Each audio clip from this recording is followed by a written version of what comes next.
Hello and welcome to the Local Leaders Podcast. I'm your host, Jeff Johnson. The Local Leaders Podcast provides a platform for successful business owners to share their stories, their experiences, their advice, and their ideas in order to help our listeners achieve more success in their business and in their lives.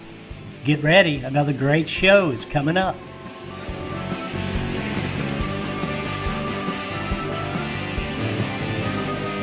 Hey, good morning to all our listeners. It's Jeff Johnson, your host of the Local Leaders Podcast. And we are excited today to be able to introduce you to a entrepreneur, restaurateur, Mr. Johnny Clark. Johnny owns a public table right outside of Milwaukee, and it's West Allis to be exact. And welcome to the show, Johnny. We're glad to have you. Well, thank you. Appreciate you having me on.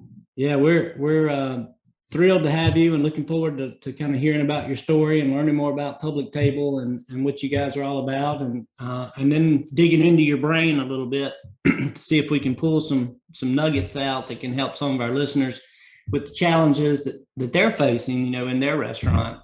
Some of them are very common, and sometimes there's some variations. But anyway, we look forward to getting into it. So I want to open the floor up to you and just kind of have you tell us a little bit about Public Table and where it all came from. Well, Public Table, I have two partners too, Randy Brazier and Christopher Kranz, and they were both in the industry. Randy's semi-retired, lives in Houston. Christopher lives in Wauwatosa, which is right next to West Allis. It all started, I came back to Milwaukee, and we met at a restaurant right next to a Public Table called Kegel's, and we were having a few beers, and Christopher and Randy approached me and said, "Hey, listen, we have this, restaurant we'd like to do with you. Here's the idea and the format behind it." And as we kept on talking, we were talking about what's wrong in the industry. Yeah. Unfair wages for some employees, or what we call non-livable wages. Traceable food, the culture of giving back to the community. And after many conversations, we really kind of stumbled on the idea of how to start Public Table. It wasn't stumble upon, it was some strategic planning on how to get us to where we wanted to be and what type of restaurant we wanted to open. Uh-huh. So one of the things that we concentrated on was selecting, local partners, beer, produce, proteins, breads, and then basically partner up with, a community organization, nonprofit, which we did is the Hunger Task Force. Craft cocktails with local distilleries. So, that's how we opened up Public Table. And that's how the concept came into fruition. So, that's basically what we are today. We're traceable food, we're local, we give back to the community, and we're working at it. Tell me about traceable food. That's a term I'm not as familiar with, and maybe some folks in our audience are not. I'd love to understand that better. Traceable food is, when you come in our restaurant, we can tell you, where the meat came from, where the produce is coming from most of the time. When you get into non-farm season, we get stuff from our local produce provider. Right. But during the summer, and once the farmers market opens, then we start buying from the local farmers. Great example, Breadsmith is a local bakery that we buy our breads from. We get our eggs from Yuppie Hill Eggs. So that's what traceable is. Got it. And it's interesting that you guys sat around having a beer and kind of talking about all the things that were wrong, on the or in the industry, and decided to create a concept that tried to adjust or fix some of that. Traceable food being one of them. And tell me about wages. And I'm jumping around a little bit, but the unlivable wages. Did you find a way to improve that situation? Right. Well, in Wisconsin, tip for waitresses or wait staff, I should say, is $2.39 an hour. And then they basically work for, that wage and then keep all their tips. So what we did was we decided to pay one wage and then have a tip pool where everybody's tipped out, including back of the house. Right now they're averaging about $22 an hour. Wow. So it's a livable wage. They don't have to work 3 jobs. And it works out for everybody. Some of the issues that you run into with that though is you have some high-end servers who came and worked for us and didn't really embrace the concept of sharing their tips. Yeah. So it wasn't for them, but it's a great entry level for people who want to get into the service part of it, because we're pretty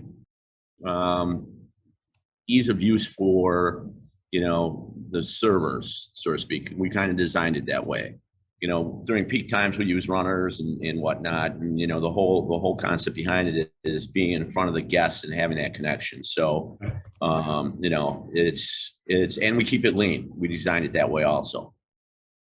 Yeah. So just to dig into that a little bit deeper, because I've had a lot of people ask me about how you make adjustments to the paying front, the compensation component in a restaurant, and there's been different ways people have approached it, but basically, did you guys raise your minimum hourly wage to offset, or from that 239? Can you dig a little deeper on that? Yeah, we pay everybody a flat rate of $10 an hour. Got it. Right. So, and then we kind of did some math in the beginning. The tip pool wasn't that big, but now that we're becoming a more known restaurant in the county of Milwaukee, and actually, we get a lot of out-of-state visitors that come in, which is kind of surprising. Like when baseball games happen, we get a ton of people in Chicago, St. Louis, Cincinnati. The teams that travel well seem to come to us. And then when there's big events in the city too, we get a lot of out-of-state visitors. So, over the last 3 years and post-COVID, the business has been growing. That's awesome. That's great to hear. And did, by changing that, going to that $10 an hour flat kind of deal, and then a tip pool for the front of house and back of house or sharing, how did that impact your overall labor cost? Did it take it up? Did it come down? It took it up, and we knew it'd be up. And that's part of, you just build that into your business model, right?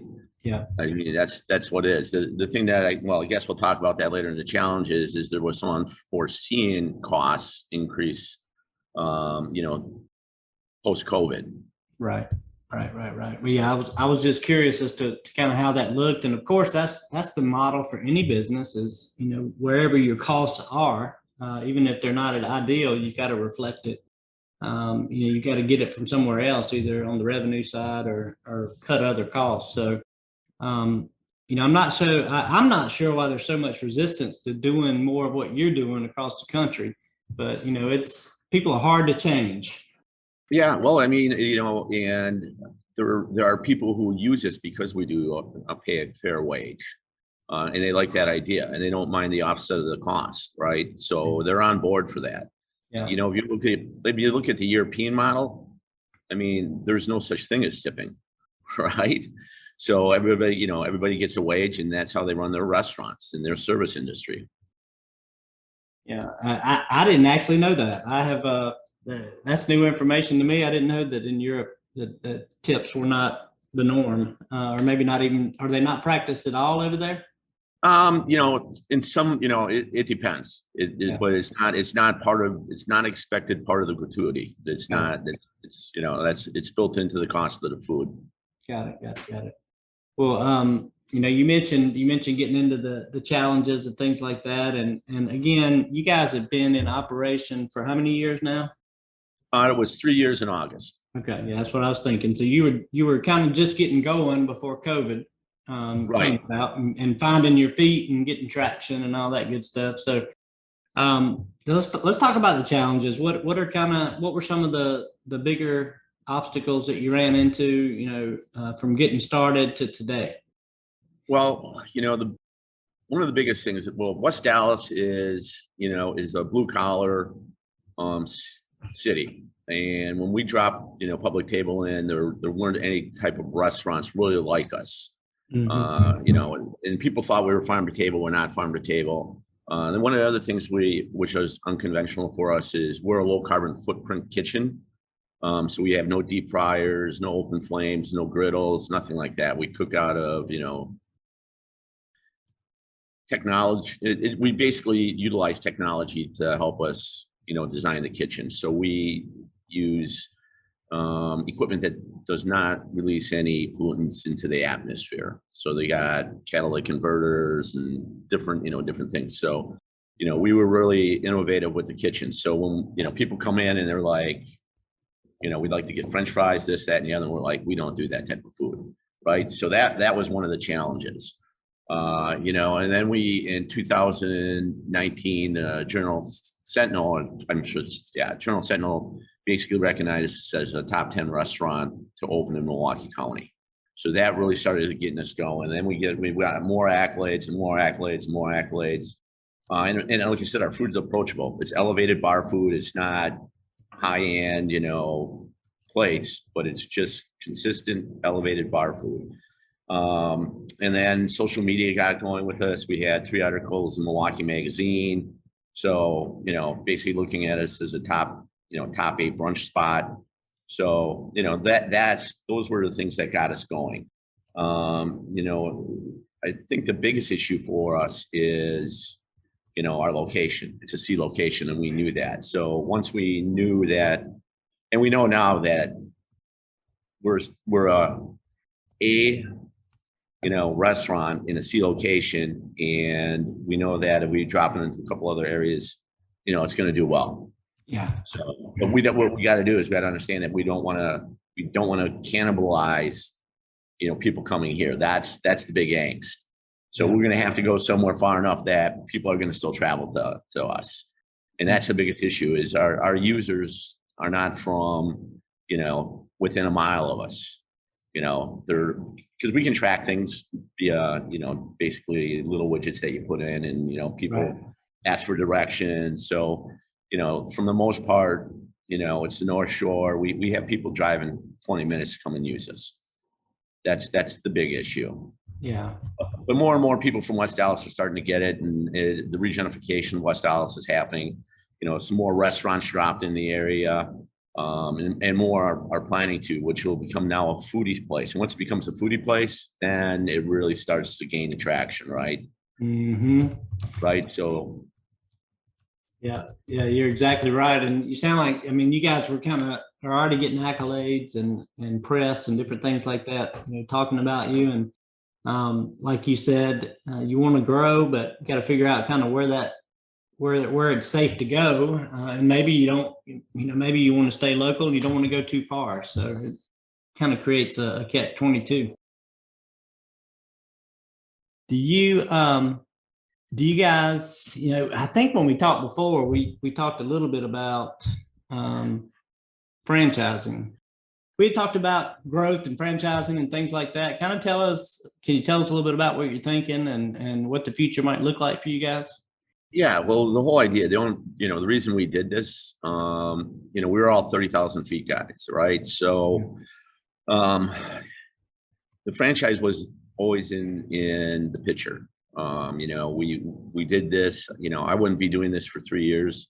Well, actually 4 years now, because it took us about 7 months to get this open. I wouldn't have been doing it unless we're going to, go into the franchise model. So, we like the whole idea behind it. We're not sure, what that's going to look like. First of all, we're going to open a few more, just to make sure that proof of concept is there. And then we know a lot of people that, this would appeal to, because if you think about it, we're 1,500 square foot space with 50 seats, and there's so much dead real estate in the United States in bigger cities.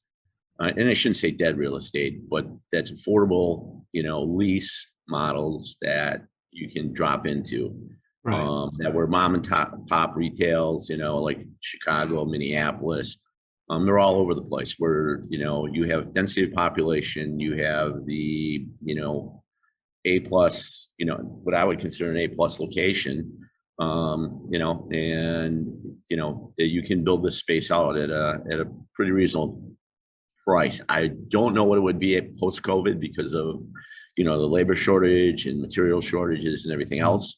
But, back in 2019, you could have opened one of these things up at a reasonable price, or taken over a local establishment and just drop what we do in. Yeah, and I mean, with the concept that you have, it's very unique and very appealing to a lot of people. And I'm thinking, first place I'm thinking is California. Yeah. No, I just had a couple in from California, and they're brunch snobs, and they were like, and I hate to ring my own bell, but she was like, "This is the best eggs Benedict I've ever had in my life." Oh, nice, nice. And it's just, and again, it's. I stumbled on it was Julia Child's hollandaise sauce, and it's easily executable. It's very executable, and I tell everybody that. And it's, so I just went to the person who makes, classic hollandaise, and it was Julia Child, and I used the recipe. But I would also say it's, and when I mentioned the Uppy Hill eggs, it's the eggs that we use too. I mean, it's a woman-led company, and, just grain fed, happy chickens lay great eggs, and that makes a difference, right? Yeah, yeah, exactly. And, you got all that, you got the local providers that, when they're in season and you're able to go local, and the fact that you got the traceable component built in there, and the environmental friendliness of the store and all that. It just, it's a unique concept. It's a unique idea. You don't see it every day. And I would think that, just that concept itself is very franchisable. And, it's just a question of, like you said, getting everything in place, proving out the concept, maybe getting to that A location. Maybe that becomes your model, going forward. An A plus store, at least in an A location, right? Or A Right, yeah. yeah. And then the thing is too, when we go into, let's say if we franchised it out and went down to somebody in Chicago, right? They would have to resource, the liquor, the beer, all their foods, down in those areas. And one component that we do have that would limit growth nationally right now is we have somebody that produces a flatbread for us. It's an organic, and it's up in Waukesha, which is about 20 minutes from here, in a facility that they only can distribute it to Minnesota, Iowa, Michigan, and Illinois. So then we'd have to probably get them producing into a major supplier, to distribute some of the things that we use that are strictly local, that I don't think somebody else could produce. Right. Right. So that in itself is going to be something that's going to have to be thought out down the line. Yeah. You're going to have to figure out probably a solution to that, because you don't want to have a mainstay item that Right. that is different, in other locations. So yeah, I can see that being a challenge, but just like any others that you faced since getting into this 3.5 years ago or 4 years ago, you'll find a way around it, and I'm sure it'll be the right move for you guys, and for your future franchisees. Are you guys currently looking for that A space? I guess. Yeah, we're starting to look. We want to wait and see, post-COVID, how everything really shakes out. Yeah. Right. Because we don't want to get into a situation where the labor market says, hey, you're going to have to pay $25 an hour to get somebody in the doors to work for you. Everybody out there who has a small business right now is struggling to get people to work for them, us included. It's been for me, it's been quite the struggle, because it's, you got your one side of the business that you have to manage, the business side of it. And then you have the other model, which is, the day-to-day operations. So it's really been some long days since, we've opened for business fully, with where, because, and we're also lucky, we also have a patio outside that the city of West Allis gifted, or basically vacation the street. So Kegel's got half the street and we got half the street. And my business partner, Christopher, who owns the building, owns it. So, so we had an extra 100 spots drop on us. And like I said, it's, right now it's a struggle to get people to come in the doors and work, especially cooks. Yeah. That's the hardest one. But, people are starting to come back to the workforce. But so, like I said, that's going to be the big struggle. And that's what we're going to wait out and see before we decide to, open something. And, because there's multiple, restaurants in Milwaukee, people I know and I, really, really like and look up to. They're still not open. They're still not open fully. They're opening like 3 days a week. And, I can Greg at Amalinda, he's the only guy cooking in the kitchen. And that happened to me for about 3 to 4 weeks. Because, that's part of reality. You lose staff to the virus and they're out for, they can be out a week, they can be out a month. Yeah. So, and then finding somebody to come in and work in a kitchen is a hard thing right now. Yes, sir. You're exactly right on that. And, we're facing that all over the country. All of our restaurant owners out there are dealing with it. Some of the really small ones that are kind of family run and they got enough family to pull in, they're able to get through it a little easier. But for others, it's definitely been a problem.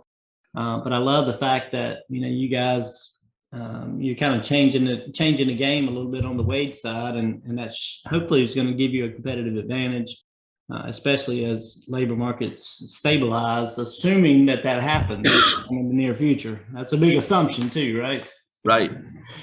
Yeah, we don't know where that's going, but we're all hoping that people will get back to work and come back into the industry, and because the demand is there, everywhere I go and everybody I talk to, there's, people want to be fed and served, and it's a shame you can't take advantage of that additional revenue opportunity today. Right. And well, like and I will say this to the guest model out there. They're very understanding and they're very supportive, right? So, everybody gets it. At first, a lot of people didn't get it, but now they understand because it's not only in our workforce, it's the workforce in general. But I would say this, that the guests using restaurants will only be so tolerant for so long, right?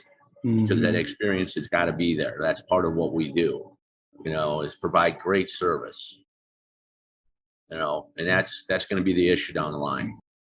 Yeah, you're exactly right. And who knows what's going to, what changes are going to kind of come from all these different pieces that we've had to deal with. And we'll just keep our fingers crossed that it all goes in a positive direction and we find some relief here soon.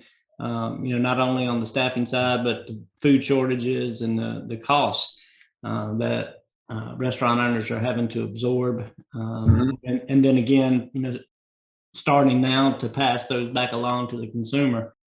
So I don't know, it's kind of a vicious cycle when you look at the whole thing, from a 30,000 foot point of view. So I don't know the solution, but we're all trying to find a way through it and continue to be successful and make money. And you guys have been able to do that. And I'm thankful to be able to have the opportunity to talk to you and have you on to share some of the things that you've had to go through and how you're overcoming those. So I appreciate you letting us know that. On the how many employees do you have, by the way, on staff today? Well, this is what's great about the model right now. Ideally we should have 14. We have 10. I mean, you can, like I said, it's 1,500 square foot footprint. And during the summer, we run with about 18. But again, this summer was a little different. I mean, that's what I normally would work with. Just for the fact, social distancing and the rules and regulations that along, we're with COVID virus that, we follow CDC mandates, Yes, sir. So we make sure that everybody's safe. So we didn't utilize the space as we normally would have, right? So when we were overflowed, we didn't really let people inside. We just usually was an outside. And then when the CDC said it was safe to, do indoor dining again, then we offered it. And a lot of people really didn't want it because they prefer the outside seating. So we'll see what winter brings. That's going to be, very interesting. Because I think there's still people who, on whichever side of the fence you sit, it's going to be really difficult times again through the winter. Yeah, that will be interesting to see because I know in my local area, people seem to be happy to go indoors. Of course, if there's an outdoor space and weather is good and it's not, I'm in North Carolina, so it's it'll be 90 degrees and feel like 110 with the humidity. So that's not always an outside situation, but the fall here is perfect and spring of course is, but wintertime is too cold to be outside. I spent 2 years in Charlotte, so I know what the 90s are. Yeah, you know all about it. It's yeah, I was one of the guys in shorts in the winter. You're one of those guys that we all look at and say, "What in the world is he doing here?" Yeah, exactly. No, we're all wrapped up in our shorts. parkas. Yeah, we got our little hoodies on and everything else, and freezing to death.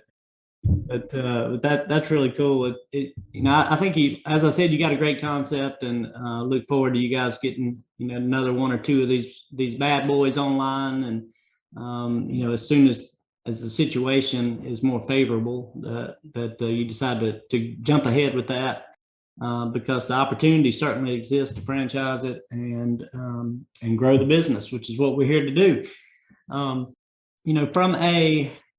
Let me just switch gears a little bit and talk about the metrics of the business somewhat. You guys are all high level guys. Are y'all looking, how closely are you watching the numbers and kind of what do you look at specifically to determine whether you've had a good day or a good week? Well, sales are king, right? We all know that. But what's really unique to this concept is we run about a 45% liquor cost. And that's basically because we have some real cool design drinks that are easy to execute. Mm-hmm. And again, it might be just because it was the summer, it might be because post-COVID, but that's a big number in the industry. And it's not that we're like everybody's having 6-7 cocktails. We're not a bar. We're recognized as a restaurant. So that was the biggest aha for us because everybody knows money you make in liquors. That really helped us through. We designed it, that we could hit a 40% food cost. We're on target with that. Labor's a little higher than we thought it was going to be, but that's an adjustment. And one thing that a lot of people don't understand, P&Ls really need to be fluid. And this is my thinking, right? Because commodities, especially in this day and age, are so volatile.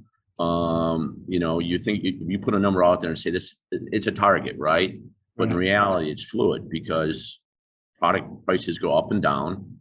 Labor changes once in a while.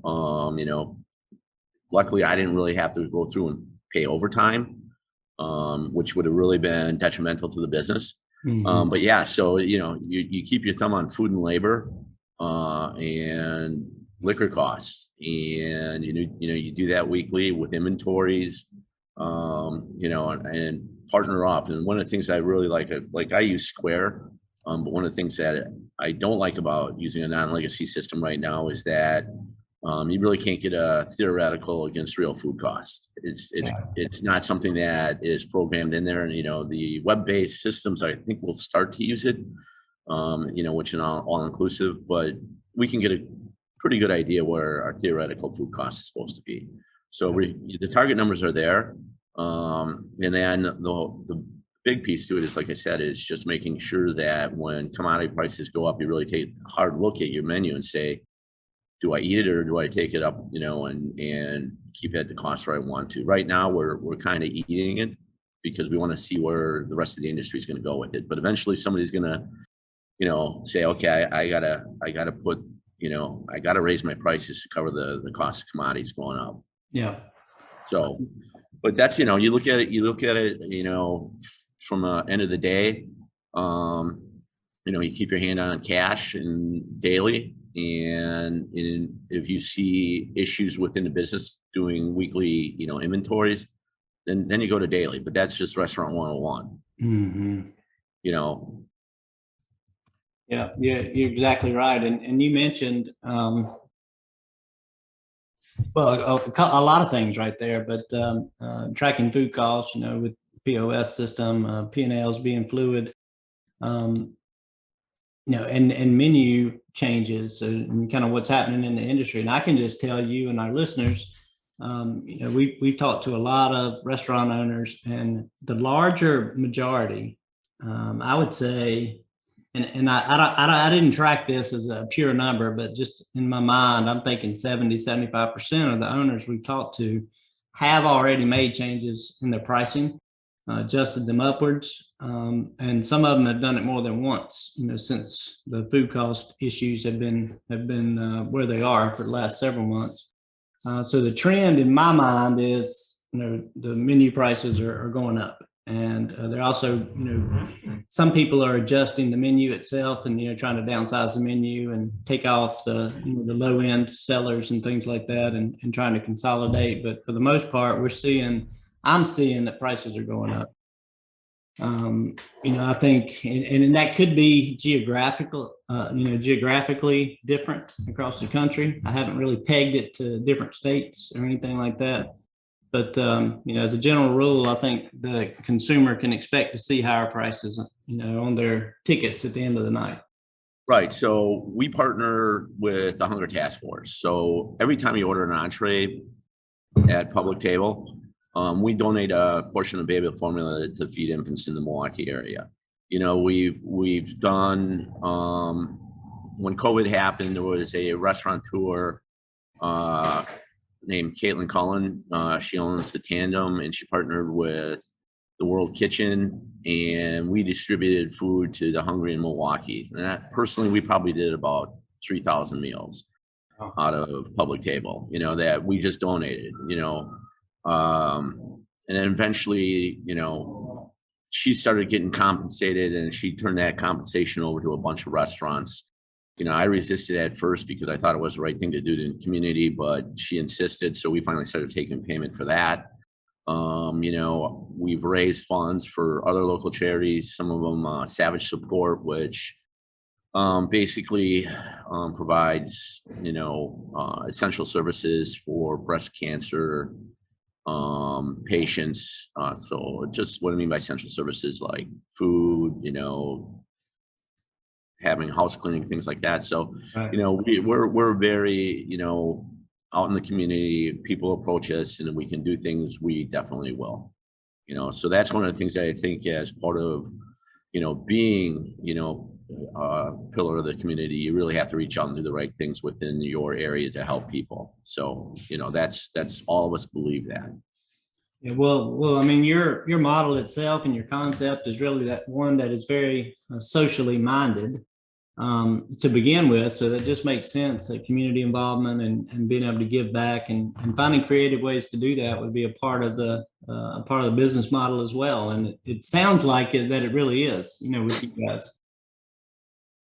So, I'm sure all the local charities and Hunger Task Force and all the folks that you're working with are really appreciative of what you're doing. And, we want the community to come out and support you so that you can continue to support others that really need your help. So, again, I encourage anyone and everyone in the area that hasn't had the opportunity to come to Public Table, to get themselves down there as quickly as possible and have a meal and enjoy your experience with Johnny's team. And again, we're talking to Johnny Clark here today with Public Table, and I want to ask you kind of a final question. And of course, if there's anything else you want to touch on, we can do that as well. But just from your years of experience and advice, or years of experience in business and with starting up this restaurant in the last 3 to 4 years, any words of wisdom, pieces of advice that you might give to fellow restaurant owners out there kind of in a similar position or place where you are? Yeah, I would say, make a plan, work it, and, be passionate about it. A lot of people get into the restaurant industry because I've done consulting and different things. They think they're going to make a ton of money, right? And the profits can be there. Don't get me wrong, but it's takes a lot of hard work and execution and day to day, making sure that you provide a 5-star experience every single day for the guest. And then, pick great locations. I would say a lot of people go into it and think, hey, we're going to open a restaurant, and because I know how to cook food and I really want to do it, but they don't have the experience, and they don't have the passion, and they don't execute the model the way it was designed. So I think those are things that you really have to keep in mind when you do things like that, and then make sure that you surround yourself with great people. The interview process, you don't hire somebody to fill a slot. You got to hire somebody to fill a culture, right? And I think that's the big piece of it. That's my words of wisdom. Man, those are awesome. I was sitting there typing while you were talking, making sure I captured those. I like that. Very, very succinct and to the point. And I'm sure our listeners will get great value out of it. So again, everyone, it's Johnny Clark, Public Table. And, we're so glad to have you on the show today. Let me give a call out to the website. Look, I just got off the homepage. It is www.public-table, table.com. Check them out. They've got all kinds of great components here built into the website. You make your reservation, rewards program. You can order catering online. Events at the stage are listed there as well. And we didn't even talk about events.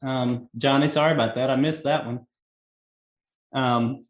But check it out on the website, see what's coming next. And be sure you get down there and join Johnny and his team and have a great experience. And again, Johnny, thank you for being on the show today. We appreciate you taking your time out of your day to talk with us and share your story.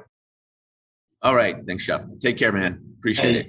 Hey, you as well. And to all our listeners, again, we want to thank you for being on another episode of Local Leaders Podcast and for checking us out and listening in. And we hope you'll tune in for our next show. Thank you.